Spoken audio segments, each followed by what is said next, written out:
Hello, everyone. Welcome to another episode of Walking 90. We're doing another interview today. So I am Kyle Carr. I am filling in as the host today because Yogi has practice and Ebony is stranded in an airport. So it is now it's me, which always has mixed results. But I am joined by someone who's convinced his wife to watch Chuck so he can do this interview. Chip, how's it going? Good. We'll see how long I last. If he starts crying too much, I might have to run off and put him to sleep again. Sounds good. And then we have our special guest over from new USL League One expansion team, Lexington Sporting Club, Sam Stockley. How's it going, Sam? How's it going over there? Hey, how you doing, Kyle? How you doing, Chip? Appreciate the opportunity to come on your show. Going really, really well. Fantastic. We are now almost nearly a year into. We signed our franchise agreement last October. I can't believe it's been nearly 12 months. It seems like, well, it's been about 19 months before that, actually. But it's been it's just flown past, absolutely flown past. I can't believe we're going to have a team in preseason in I think 5-6 months time. It's crazy. Yeah, it's definitely going to be interesting. For those that don't know, Lexington Sporting Club is going to be joining the league next year in 2023. So one of the expansion clubs are joining along with Spokane, who we spoke to earlier. So yeah, make sure if you haven't followed them, make sure to check it out. If you're in the Lexington area, I would say obviously get as much support behind it as possible. But I guess to start things off, Sam, I guess what got you involved with this role in Lexington? What role do you have currently? So my role is I am the sporting director of the Lexington Sporting Club. So I'm very fortunate in a position to be able to oversee the football, the performance side of the club. So everything from the men's first team down to the USLW and the USL2, and then we've got the Girls Academy League, we've got the USL Academy for our 16s through 19s, and then we've just spent the last sort of 7-8 months, and we merged the two biggest youth clubs in Lexington, and then we merged them together, and then we then brought them under our brand and banner, and now we're Lexington Sporting Club Youth Club. We have just under 1,400 players, so we've got about 107 teams. So that's been an enormous launch and lift that we've been working on to try and unite the community and bring that youth soccer world together, which is obviously a huge piece of our model moving forward of developing players, because I've strategically said this in all of the interviews that I've been fortunate to be on, that we want to win championships with up to 70% homegrown players. And you guys will know this, that's an enormous task and a huge responsibility in some respects to the commitment financially, time, development model, resources, everything like that. But, we feel after doing our research for a long period of time in this market that there's definitely the quality here. Obviously, we're fortunate that we've had the footprint of FC Cincinnati, used to be in the league and gone on to the MLS, and, Lou City, who have, been arguably one of the most successful sides in the new reformed sort of USL format. So, and I know that might raise a few questions, eyebrows of them being up there, but I think that, that they've done an amazing job and used their stadium and everything like that. So full credit to them. And that created a nice pathway for us. And we sort of complete that golden triangle down at Lexington Sporting Club now coming into League One. So we're excited. And my role in this started probably about 3.5 years ago, when I actually went to the league. Stephen Short at the time, who was in charge of expansion franchises in League One. And, it's an ongoing sort of joke that I have with him, that I asked him, what trying to build something for somebody that don't know that they want it yet. And that's kind of where he was at with this franchise opportunity. So I spent about 12 months researching markets. The league gave me 10 markets to look at. So I spent 12 months looking at them, dwindled it down to 2. At the same time that I was doing that, the league was already in Lexington, and they were doing their due diligence and realized that they was one of the top 3 markets in the country for an expansion franchise because of the city, the youth club, Fortune 500 companies, where we are located, mass population, all of that, sports town with what we have with obviously UK and their football and basketball and everything like that. So being very successful, and all the other colleges in the area, it's a real sports area. I don't want to just highlight one. There's been a lot of success. So I think when you bring all of that together, it made for a good opportunity for a franchise. And then after that 12 months, the league then brought myself and Vince Gabbert, who's our president of the League One club of Lexington Sporting Club. And then we worked with the league for another 12 months after that. And then back in January 21, I think it is, January 21, that was when we were in a position where the league had vetted us and felt that if there was a group to bring it to market, then it would be myself and Vince. And that's when we then spoke with, or Vince reached out and had the connections in market to the ownership, which now, the rest is history, and they've really grabbed it and ran with it. So by no means am I trying to say in any way whatsoever that, this is done because of the ownership that we have, and they're absolutely fantastic. Bill and Donna Shively, Stephen Dolehair, and Carter Carnegie.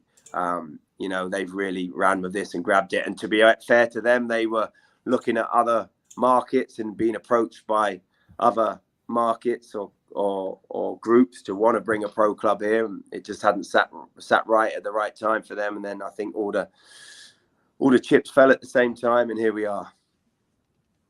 Yeah, for sure. And I was going to say, with everything that's going on, like Lexington being able to get so many season ticket deposits already, what has been, kind of like the feeling of that, whether it's for yourself personally or like for the whole organization, just seeing that growing interest in the high number of the deposits? I forgot what the number is, and I'm sure, Chip, you have this, but yeah. 2,500, I believe. There it is. No, I think, I'll speak for the organization rather than me personally. We're all in this together. This is such a family run club in some respects, and, how it was put together and how we're all working here. We've got an amazing group, and, for us to be able to hit those targets, 7 months out, we haven't even announced a pro player yet. We haven't announced any of the pro staff or anything like that. To be able to hit our targets there it just goes to show the market that we have. And we're very fortunate, as I mentioned before, as I opened it out, we have, this is a sports town, and historically it's been very successful in various different areas of sports. And to be able to bring a professional franchise here now, I think really is the icing on the cake for this city. Well, Chip, you want to go? I didn't know if you had a question. Yeah, it's been really exciting to see the growth of the sport in the Southeast. I know, kind of following soccer growing up, it was always kind of thought to be an area that it wouldn't really take. People always look to like California, Texas, New England, and all of a sudden the Southeast is like the hotbed of soccer for USL League One and even USLC. And I mean, with you guys coming to the league, over half the leagues going to be in the Southeast, all within like 7 hours driving of each other, which is crazy. And that's going to make some great away days for your fans. No, you're exactly right. That's the exciting part of it. I think, when we looked at the league, obviously, when they had looked at the location, and, they called it kind of the spine of not the spine as in, because of who we are, just because of where we're located, that we really connect, a lot of easy travel for teams and for ourselves. So, the league, I was fortunate. I played in the league 13-14 years ago when it started, and then to have an opportunity to give back to the league now and come back and give back to football, full stop of this opportunity is huge. And like you said, it's becoming, with NCFC, Charlotte Independence, Richmond Kicker, you got some established clubs that have been around for a long period of time that are all in this league. And for me, that just makes it even more exciting as we move forward. And, I can't wait for the season to start in April. For sure. So you were with the Railhawks back in 12-13.